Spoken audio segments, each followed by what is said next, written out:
guys, we are back with another video, and today we are going to be doing a fun new idea. We are going to be replaying the 1998 season as Michael Schumacher and seeing how we can compare to versus what he did in real life. So here we're just kind of going through and showing you guys all of the settings that we drive on. I try not to drive with any of the assist, except, a few of them. Like a bit of the racing line and traction control, but I don't use any of the braking assist or anything like that. Let's see, as you see, all of our graphic settings are on ultra. So we want to have it be the best quality possible. But other than that, it's pretty straightforward. So we're going to go ahead and jump into qualifying and see how we do. Albert Park is one of my absolute favorite tracks. Definitely up there as far as my preferred ones to drive. Albert Park, Brazil, Canada. Those are definitely my favorites. So go ahead and get the lap started. This is F1 2020. By the way, this is the Schumacher edition. So with that game, or with that edition, you can actually choose Michael's character model as your driver. So of course I chose that, and I have a mod that of course has in the cars from the 98 season, and then I modded in that helmet as well. They have that helmet in the Michael Schumacher edition, but of course it doesn't have any of the sponsorships or anything like that. They have the top of the helmet, but the rest of it's kind of just red. And I figured, hey, if we have the ability to actually mod in the actual helmet, well then, why wouldn't we do that? So flying around the track here, that turn right there is so tough. And as you can see, the sky is a bit gray, which is definitely a sign of things to come in the race.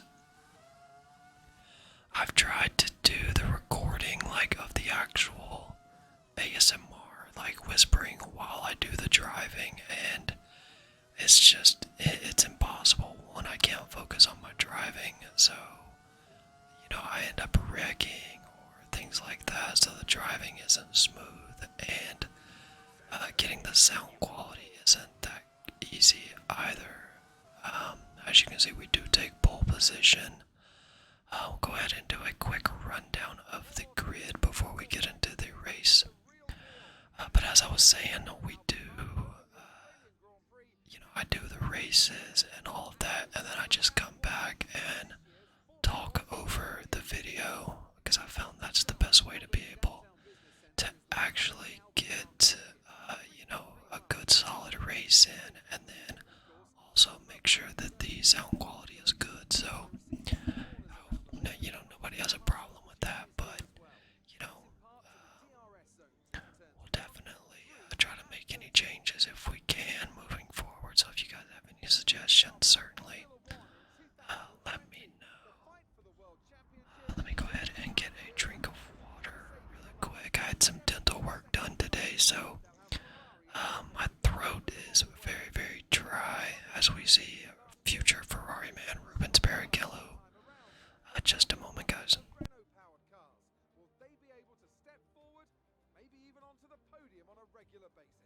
Plenty to discuss then with Anthony Davidson. He's out of hibernation too, and alongside me in the commentary box once again. It's good to be back, Crofty.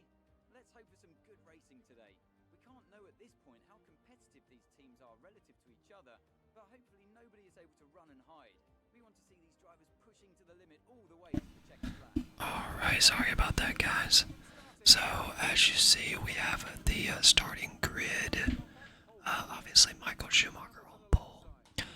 Something you're gonna notice is if you see how the country flag flags by the people's name is not correct. I don't know what it is, but something with this mod for the 98 season, it actually's got those messed up. So, like for Michael's, for example, it shows like the Finland flag, even though I selected Germany, but I thought about selecting the one that would have just shown the German flag, but then it wouldn't consider, like, you know, the race in Germany or like our home race. And I thought, hey, you know what, we'll just go ahead and just go with the actual flag. If the other ones are going to be messed up, you know, who cares? So, good start into first turn, which, you know, as anybody knows, as you can see, the yellow flag there waving in the back. This first turn here at Albert Park is notorious for, you know, wrecks and things like that. Anybody that just watched the Australian Grand Prix in real life here the last weekend, it had the record for the most safety cars ever, or not the red, but like red flags in a race with 3. I mean, it was just absolute madness. And of course, if you're a Ferrari fan like myself, it certainly was not a fun race for you. Of course, on the first turn, that turn, we had Charles Leclerc get spun out of the race by Lance Stroll. And then later in the race, after the red flags and all of that, Carlos actually got a 5-second penalty that pushed him out of the points, and it's just not been a good year to start for Ferrari. So a lot of races left and a lot can happen, but certainly not looking good. So you can see we are leading the pack. Ferrari, McLaren. I believe that is Amica behind us, followed by Eddie Irvine, followed by David Coulthard. Those are really going to be our main competitor for this season.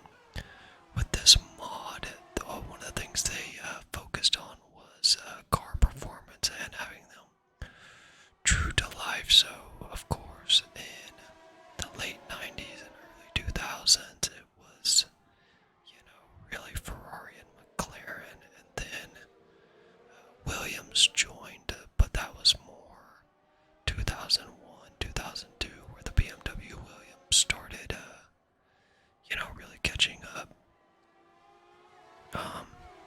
So, you know, and the weather, as you can see, is pretty good at the moment. But as I mentioned in the qualifying run, you could see the gray skies, and that certainly does rear its ugly head here in the later stages of the race. Whoever, which I forget their name, the guy who actually made this mod, I wish I could think of it to actually give him credit, but if you go on Google, it's a Patreon mod, so you do have to pay for it. I believe it starts with a P or something, but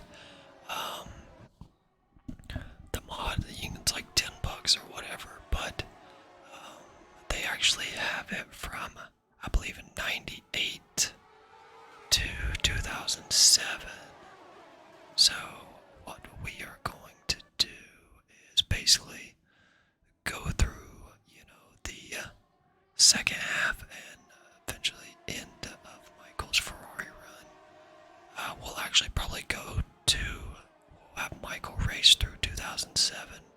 I know in real life he retired from Ferrari in 2006, but I'm still puzzled by that decision. I mean, you gotta think he won 5 straight world titles, and then they had the ridiculous tire rule in 2005 that Ferrari wasn't competitive, but then in 2006, Michael finished second in the championship behind Fernando Alonso, and the worst part about it as a Michael fan is that Michael was actually leading the World Championship in Japan after the second round of pit stops, but then of course his engine blew, and that was the end of the Ferrari run as we knew it, well, until next year when Kimi won it. But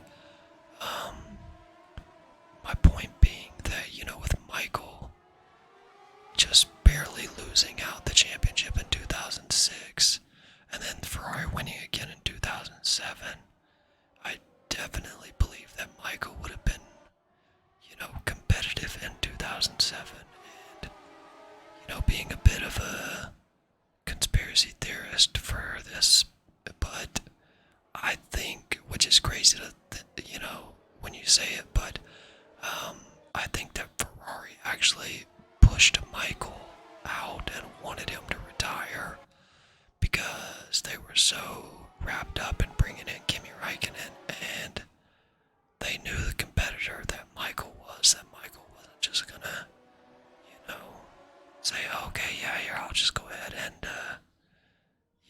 take a back seat to Kimi Räikkönen, which, I mean, I love Kimi, he's one of my all-time favorites. And, at that point, especially, the mid-2000s, I mean, Kimi definitely had a claim to being, the fastest man, on the grid. And, of course, he backed it up in 2007 when he did win a world title, which is still Ferrari's last world championship. But, I'm a firm believer that Michael would have put up just as good of a fight and, could potentially won that one. So, and of course we know Michael came back and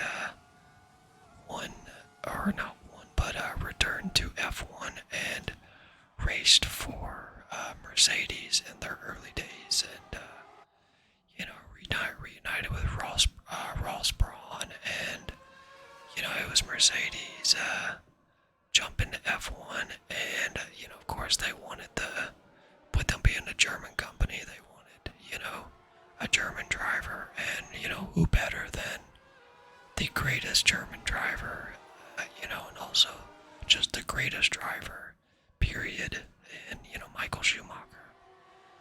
Some people may debate Lewis Hamilton, some people may debate Senna, whoever you want to debate, it's totally up to you. Opinions are, opinions, and you can never definitively say, because, the rules that they had in the 70s and the cars were different from what they had in the 80s and the 90s and the 2000s and 2010s, and the cars are just so different every decade, every generation, that it's just impossible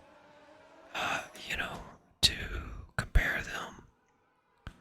But it's definitely without question that Michael Schumacher is in the conversation as the absolute greatest of all time. I mean, even with the amount of races and all the stuff that they have now, I mean, you look at like the incredible run that Mercedes and Lewis Hamilton had. I mean, he's just barely above Michael as far as wins and stuff. I mean, Michael has 91, and I think Lewis has 103. And I know Lewis has more Grand Prix entries than Michael. Let me get rid of that. I know he has more entries than Michael. I actually want to look that up here really quick and see how many career entries he has. So, Lewis Hamilton has 313 career starts, and Michael,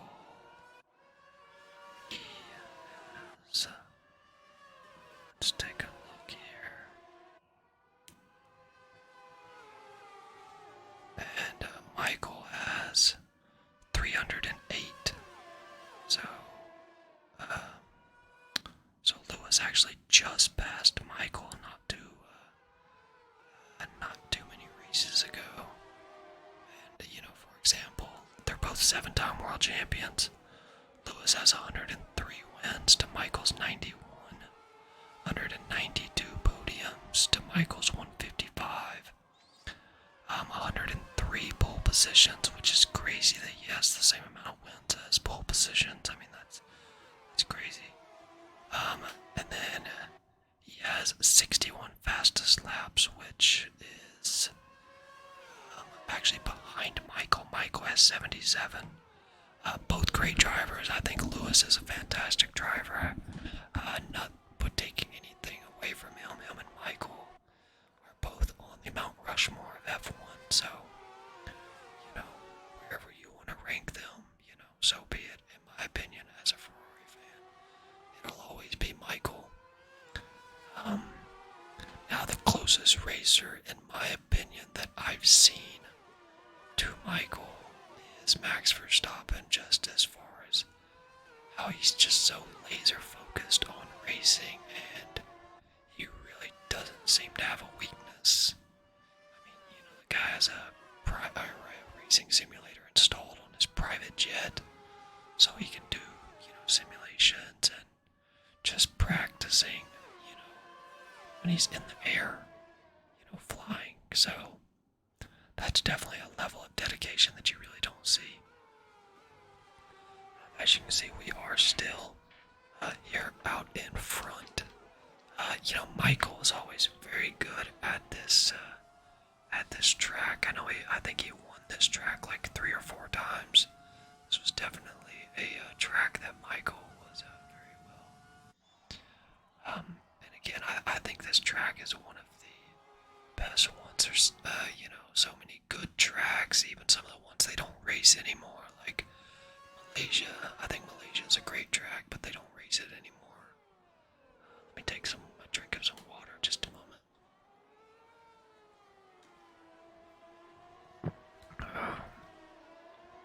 Some good old H2O.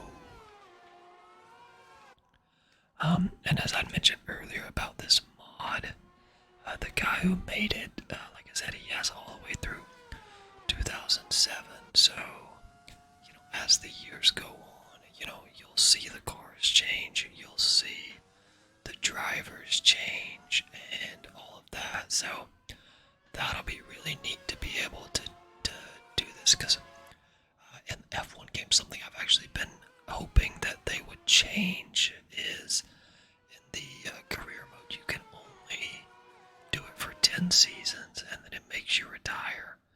Which, 10 years is a lot. I think there's 23 races on the calendar, and over 10 seasons, that's 230 races. So, you could definitely do a good number of races, but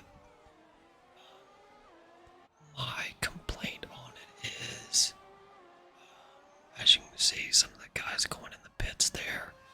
While I was doing this race, I'll get back to what I was saying in a second, but this was a part of the race that I really, really thought that I had, as you see some of the debris there on the track, kind of floating in the air, but, it's a video game.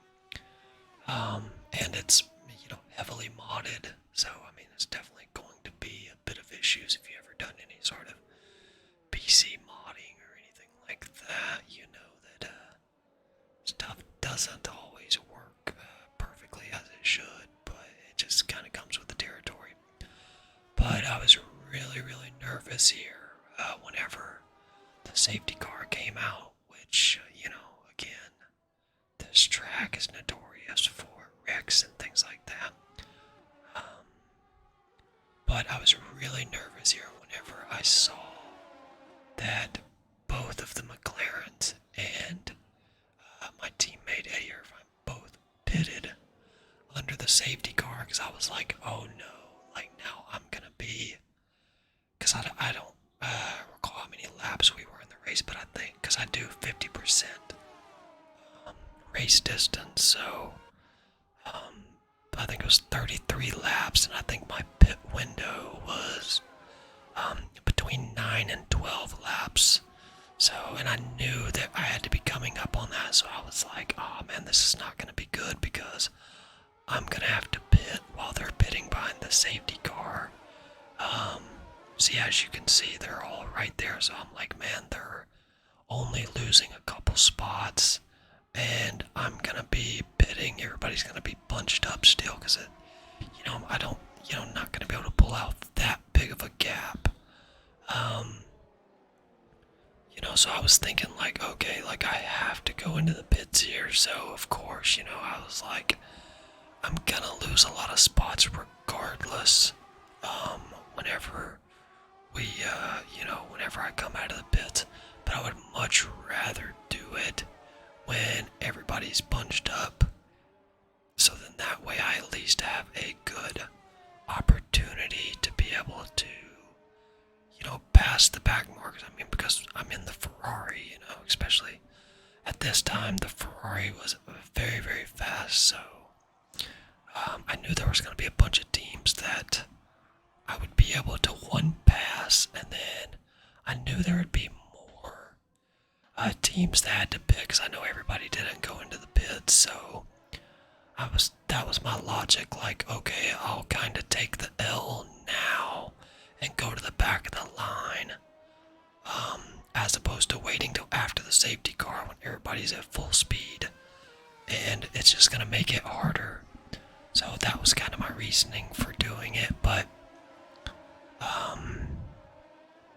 definitely regretted not going into the pits immediately, because I knew I was close to my window, but I was also thinking, like, okay, well, under the safety car, how is everybody else gonna pit? But looking back on it and, moving forward in future races, I'll probably just be more, trigger happy to jump in the pits. Especially if I'm close, if it's like on the first lap, then obviously I'm not gonna do that. But with the with the safety car, one of those things, because it's just so much easier to dive in and then come out when everybody's here, as opposed to going into the pits when everybody's at full speed. It's just so much harder to catch everybody, even if it is, back marker teams or whatever. It's just that gap that they're able to create while you're in the pits, and then, while they're going full speed. I mean, these F1 cars, even the back marker teams, I mean, they can still run very, very fast. So that was our logic here, as we are back to racing speed here. And we do a pretty good job of actually starting to move through the field. I don't know what it is. It's just like it's a psychological thing, but always coming out of the pits and always after a safety car, when I have to kind of get back in the groove of going full speed or whatever, it always takes me like a lap or so before I can start putting down clean laps again. I'll run a bit wide. This was a dangerous one right here. Of course, I went in and almost collided with them, so I had to back off, which I did lose a bit of time. But I mean, when you're at the back of the field like this and everybody's running full strength, I mean, you kind of have to go for it. And as you see, we kind of we went for it and made up basically on the next turn. We got the Jordan in front of us. I don't know if that's Heinz Frentzen, or it might even be Michael's brother Ralph.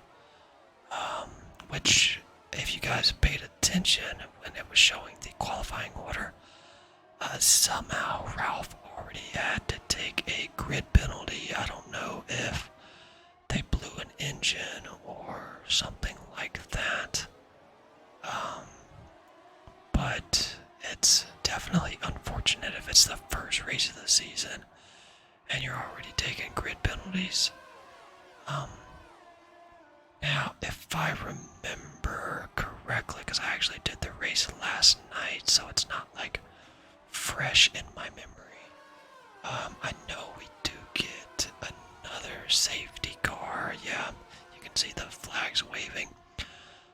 If I'm remembering correctly, there was actually a spin that involved multiple cars, and one of them was actually our teammate Eddie Irvine.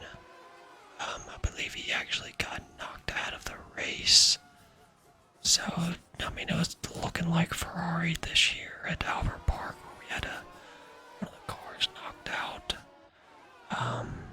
Like I said, it can be tough being a Ferrari fan sometimes, but hey, it's also, when it's the bad times, they're really bad, but when it's the good times, like when Ferrari Ferrari gets it right, you know that they're going to be competitive for plenty of time to come, and that's kind of, I think, what every Ferrari fans hope for is at at this moment is like, can we just get it right and get on top of the specs and get the car where it's like, last year we thought that we had the best car. It was looking like that early on, but then as the season went on, the Red Bulls got stronger and stronger.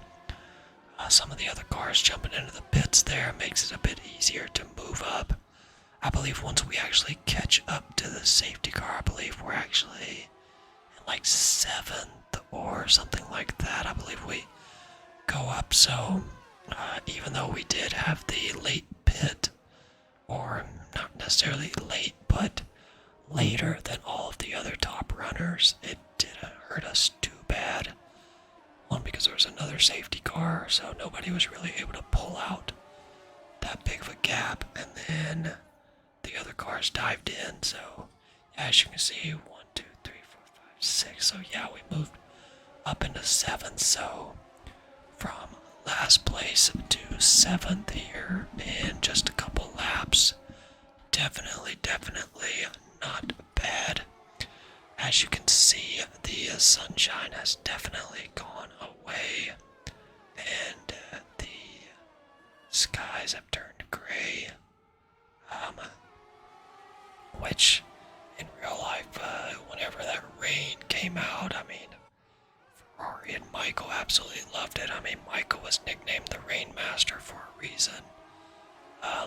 Like in 96, I believe it was actually this track, Albert Park, where Michael got his first win for Ferrari in a rain-soaked race where he was just, absolutely flying out there. Michael was just so good at driving in the rain.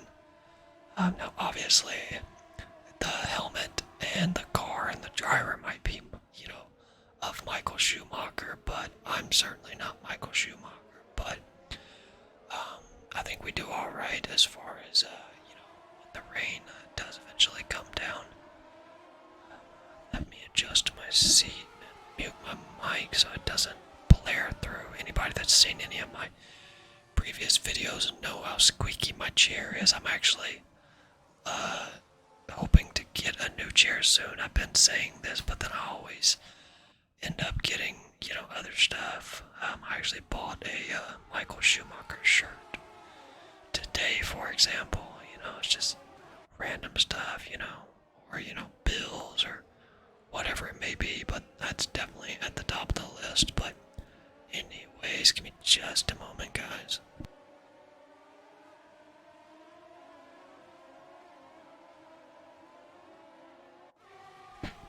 Okay, so not too bad, still under the safety car. As you can see, it is a McLaren, and then Ferrari, and then, actually no, let's see, again, trying to get a good look.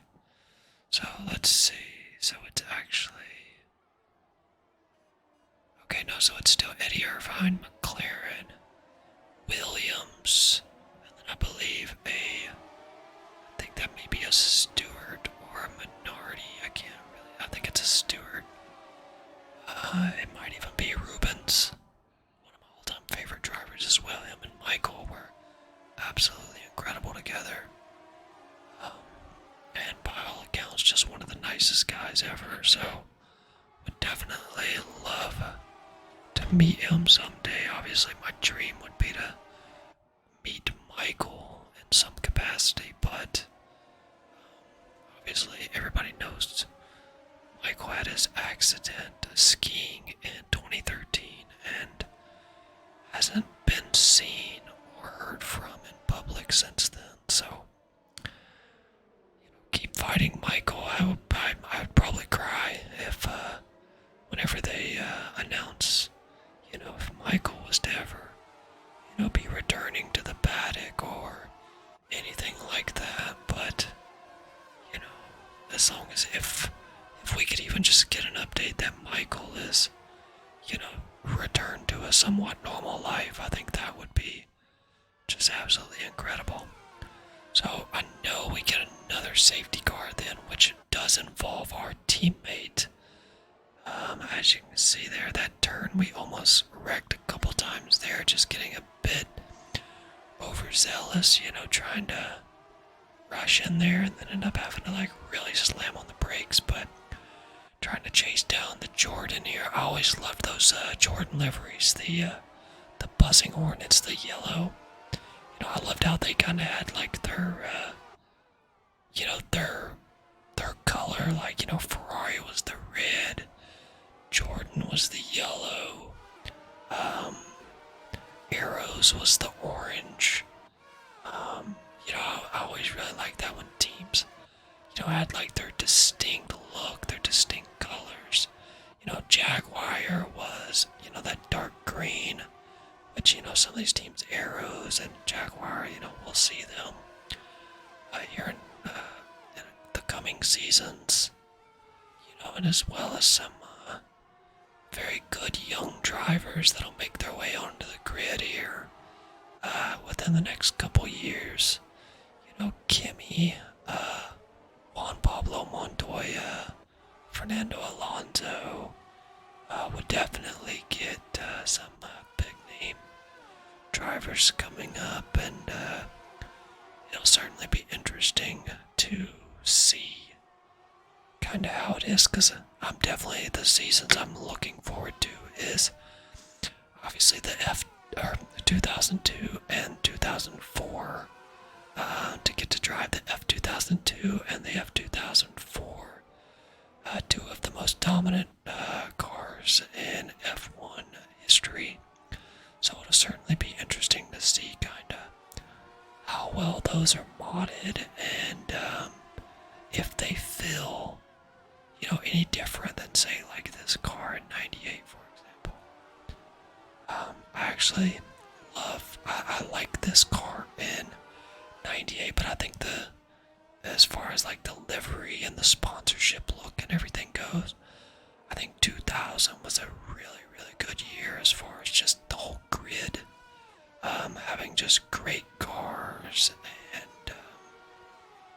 just overall look of, when you think of what an F1 car would look like, that's, in my opinion, I feel like that's what the 2000 season encapsulates.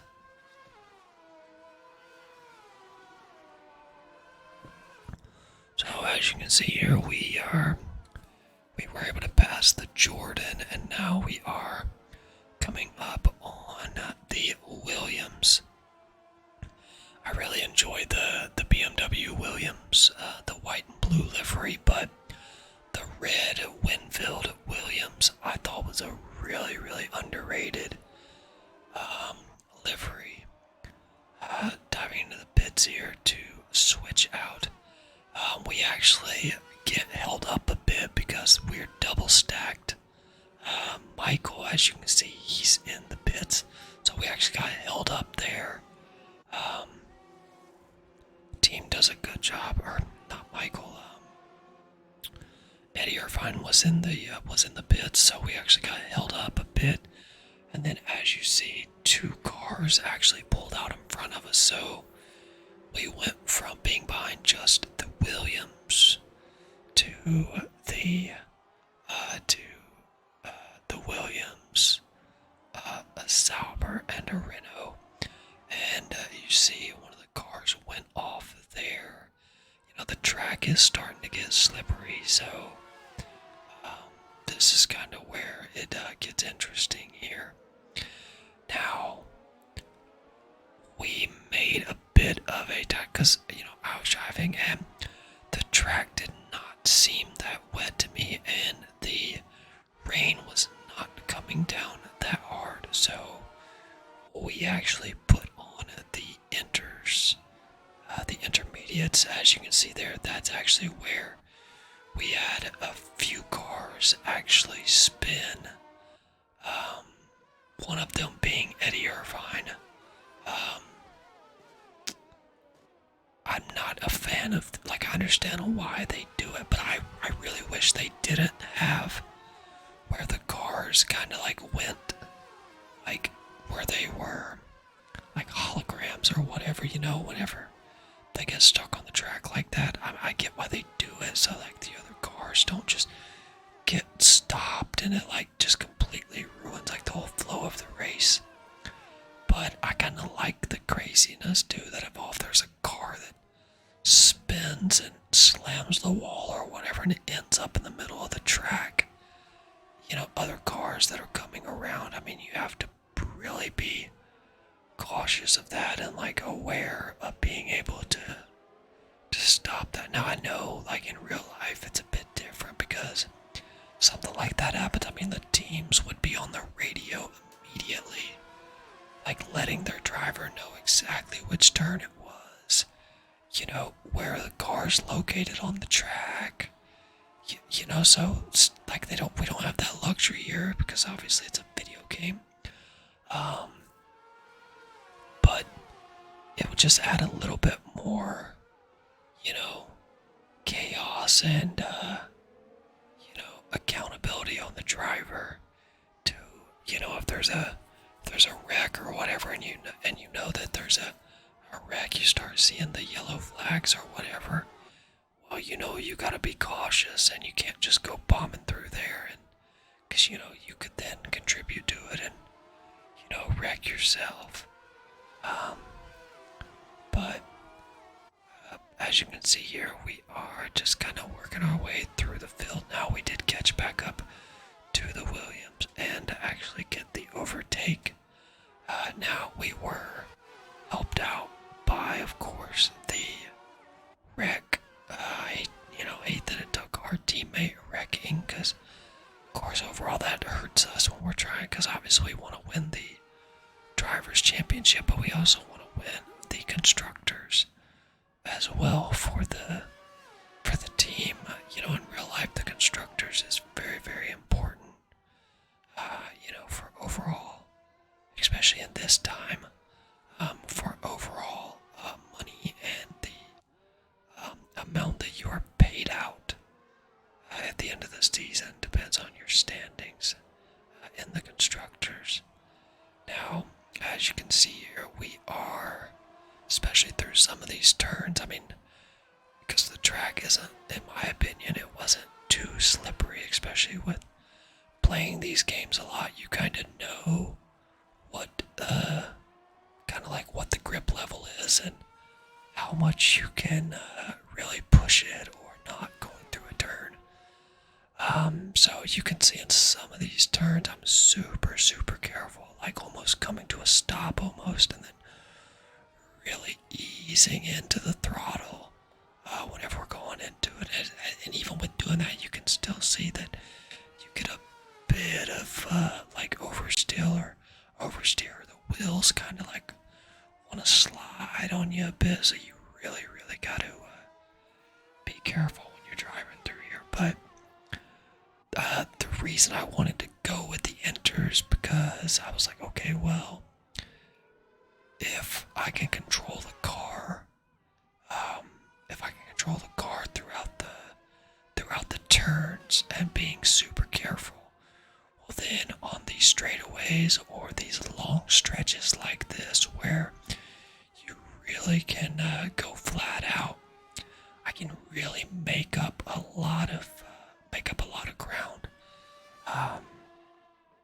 And as you can see here, we're chasing down a McLaren, which those West McLarens are outside of Ferrari and any of the Ferrari cars. McLaren and some of their liveries, especially the West and the red and white ones that the MP4 that Senna and Prost and them drove, that white and red that basically looked like a Marlboro carton, Marlboro like cigarette pack carton, whatever you want to call it. Those and like the West McLarens, by far some of the best liveries ever. And then they had the Vodafone chrome livery super, super nice. So McLaren, it's a shame to see kind of the state that they've been in the last few years, and it doesn't seem to be getting any better. They do have a good drivers lineup with Lando and Oscar. So, maybe brighter days are ahead. I would definitely like to see McLaren return to challenging for wins and, just being one of the top teams again, because they have so much history and so many good looking cars. But that West McLaren is so nice, just so nice. And it's funny, speaking of the chrome Vodafone livery, I actually believe I saw a thing that Lando was saying that he wants McLaren to go back to that livery. Now, I don't think they're still sponsored by Vodafone, so obviously it wouldn't be the same. But I mean, they could definitely redo it with their current sponsors and just have the chrome paint job or whatever, and just that chrome with the bright orange that they did, or maybe it was like a more reddish than it is chrome. But either way, man, oh man, that was such a nice livery. As you can see, we are closing in on that McLaren, but I mean, just as the raw pace, and it looks like by the helmet, it looks like it's Mika. See if we can get a good look at it. I don't know if it's Mika or David. I believe it's Mika. But as you see, we were able to come in on him. We did get real close right there and maybe pushed him off just a bit. But, as they say, rubbing's racing. But I don't think we actually touched him. But, I mean, we definitely came close. But, I mean, when you're going for, race wins or whatever, I mean, that's what you gotta do when you're going for it. But we did jump out, and then at this point, it's basically just, keeping the car steady and not having any sort of mechanical issues. Because even though it's early in the season, I mean, I've had some races and playthroughs where, it'll be early in the season. Like I have another one that I've been doing where I just have my own created driver, where I actually started at Jordan and then moved to Ferrari after a couple years at Jordan, and it was like the 4th race of the season, and my transmission went out on me. Now, luckily, that was actually one of the luckier times that I've had it happen, because I had the transmission go out on me, but not completely out, but I just lost one of the gears. And then, but right as I lost one of my gears, there was a safety car that actually had came out, so I got like 3 or 4 laps or whatever to try behind the safety car with no overtaking. And by the time the safety car ended, the gear had actually returned. So that's super, super lucky. So even though it's early in the season and you can have a lead and, you're running good at a track like this, a track that I know very well, it's one of my favorites. So I've done plenty of races on it, so I feel like I'm very competitive, even against the harder AI. I mean, well, harder for me. I'm running on 62, which is classified as hard.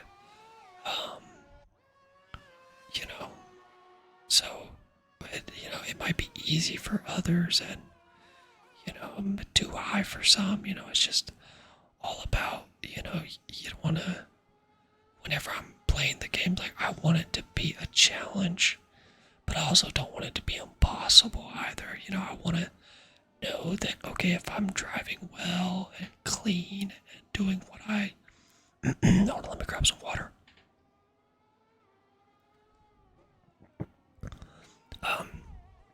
As I was saying, like, if I'm, racing or whatever, I want to know that, okay, like I don't want it to be easy, that even if I'm driving like crap, or if I'm in, a minority or whatever, that I can just be taking pole and qualifying and, running faster than the top runners. Like, it's just super unrealistic, and I just wouldn't enjoy that.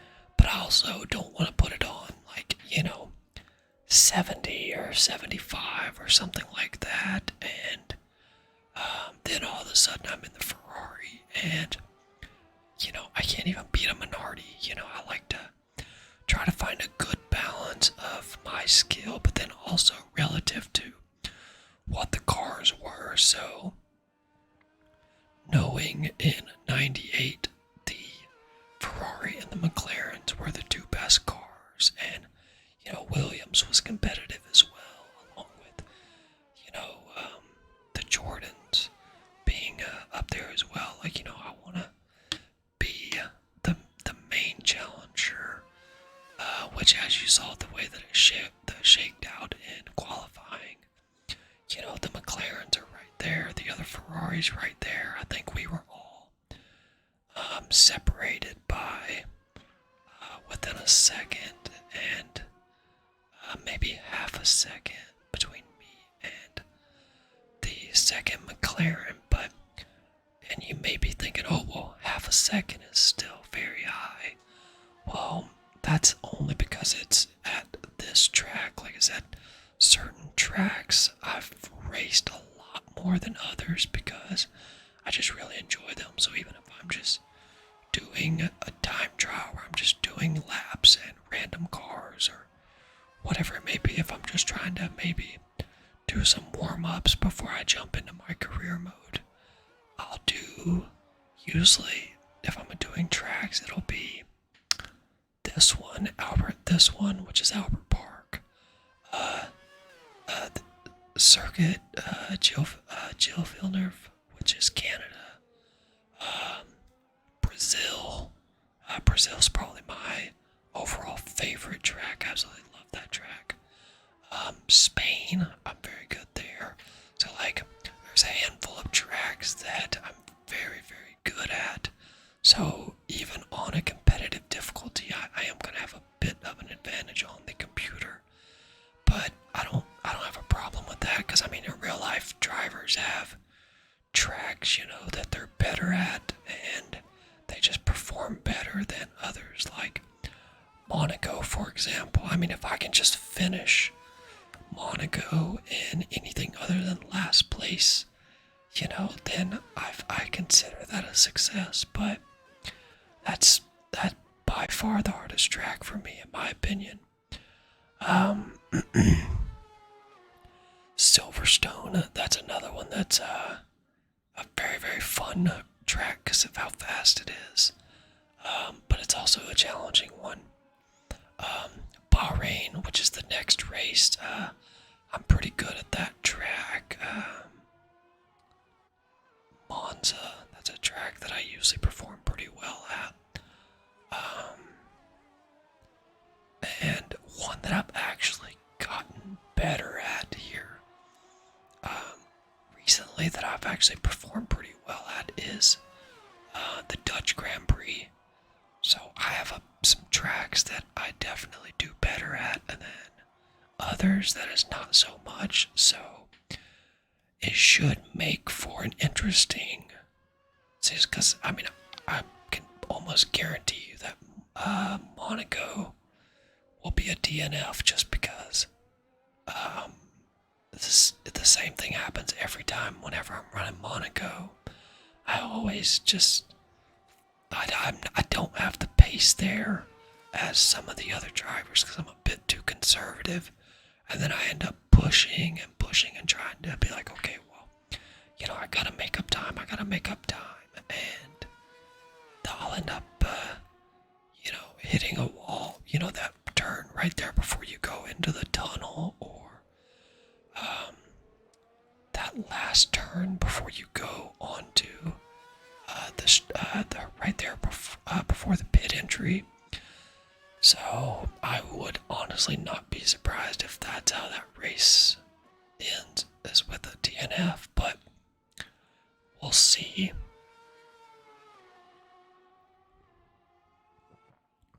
Some more water. I hope everybody is enjoying, anybody that's watching the F1 season. I mean, I would assume if you're watching a video revolving around F1, I would assume you're watching the races. But I mean, if you're not and you just like the games or whatever, I mean, hey, that's cool too. There's a lot of people that are like that. I mean, I really enjoy all sports, so I enjoy baseball and things like that, but I don't really watch too much baseball on TV, unless like the playoffs or whatever. I'll check that out if the Rays are in the playoffs, but like MLB The Show, some of my other videos you might have seen, I've done videos on that game, but I love playing the MLB The Show, but I don't actually watch baseball consistently, so I can completely understand if somebody's like, hey, I like the games, but I don't watch the races. But anybody that is watching the races, I hope you're enjoying it. It's been an interesting season so far. The biggest surprise is definitely gotta be, in my opinion, one, how badly Ferrari is done. I mean, but then again, I guess when you're a Ferrari fan, you kinda get used to, I hate to say it, but you get used to being let down and disappointed, because that's just the Ferrari way. But there's always hope. Wow, when you're in that red car, there's always hope. But the biggest surprise, other than that, in my opinion, has to be Aston Martin. I mean, 3 straight podiums, and the car looks very competitive. I mean, they basically just copied all of the design of Red Bull, so it's not too surprising. But nonetheless, I mean, they're very, very competitive so far, and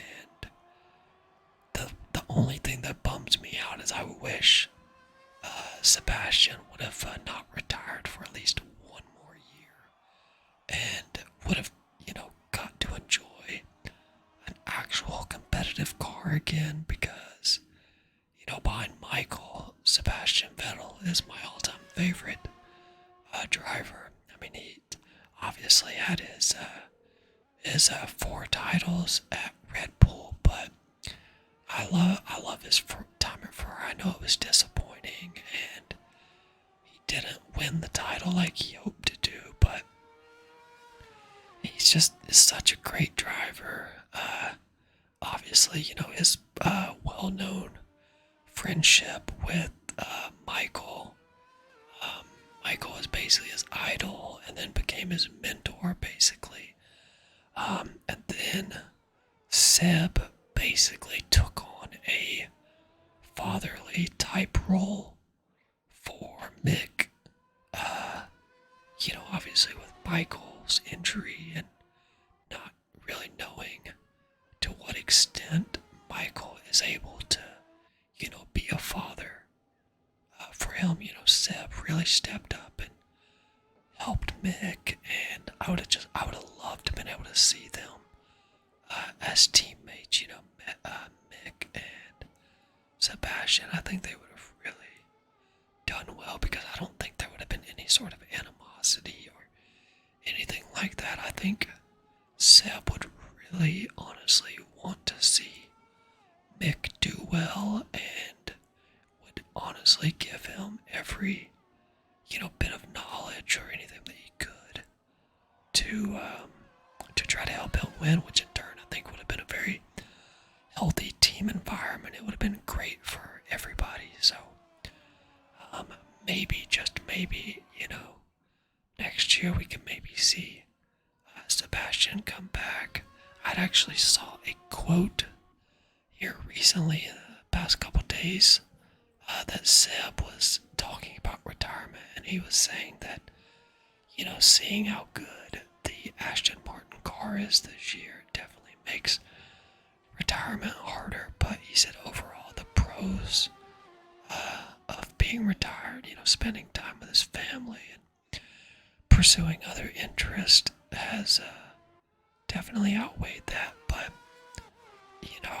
it's gotta be hard to walk away. As you see, we came super close to the wall right there. But it's gotta be tough to walk away. This is something that you've spent, so much of your life doing, especially at Sebastian's age, and you've done it at a high level. And then, yeah, and I'm sure it's gotta be nice to spend time with your family and pursue other interests, but I doubt there's anything quite like that feeling of being able to drive an F1 car. The speeds and the adrenaline that you have to, get when you're, an F1 driver. It's got to be something else. And then all the traveling they get to do. And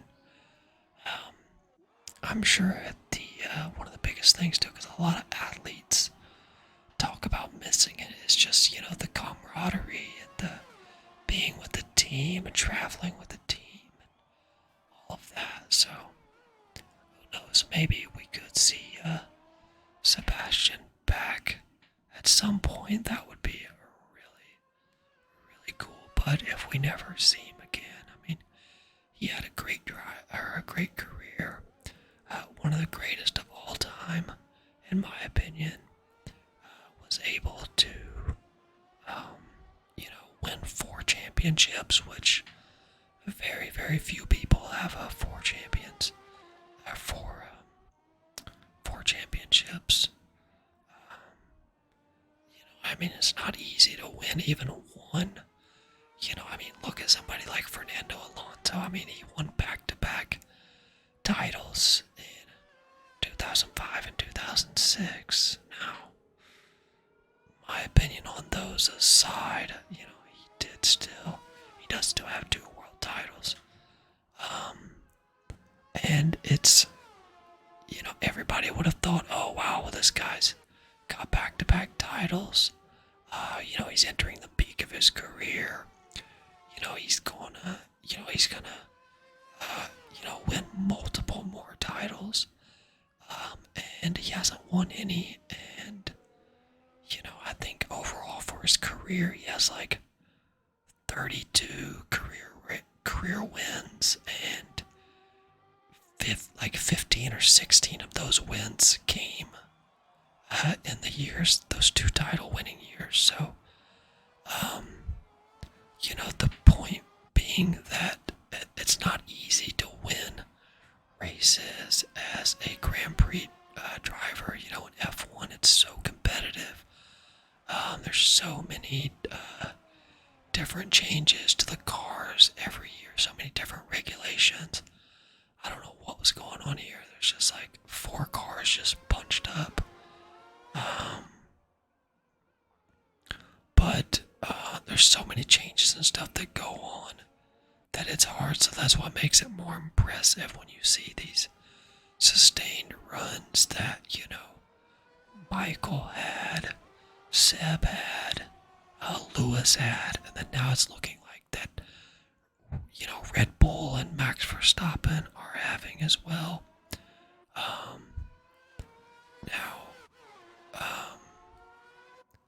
I also think that the FIA is a bit more fast acting as far as wanting one team or one driver to just dominate. So I think that they definitely take a lot more regulation changes and things like that to try to keep it competitive. And because at the end of the day, that's really what you want. You want competitive teams, not just 1 or 2 teams or 1 or 2 drivers. You want multiple teams, competitive, multiple drivers fighting for wins every single weekend. It just makes more excitement. It's cool if you're a Red Bull fan, or in the early 2000s if you're a Ferrari fan.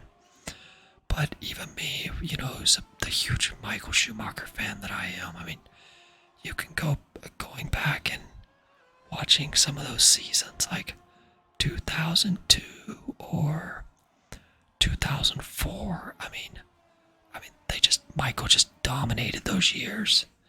As you can see there, we do take first place. So Michael proving why he is the reign master. Up there on the podium with a McLaren and I believe that was a Sauber, if I'm not mistaken. Or no, Renault, my fault. Or no, that I'm all confused here. Benetton. So we had a Benetton, a Sauber, and a McLaren. So Michael starts off the year with a win, and we will let the champagne spray. But that is gonna do it. I hope you guys have a great weekend, and we will see you for round 2 in Bahrain here in the coming days. See ya.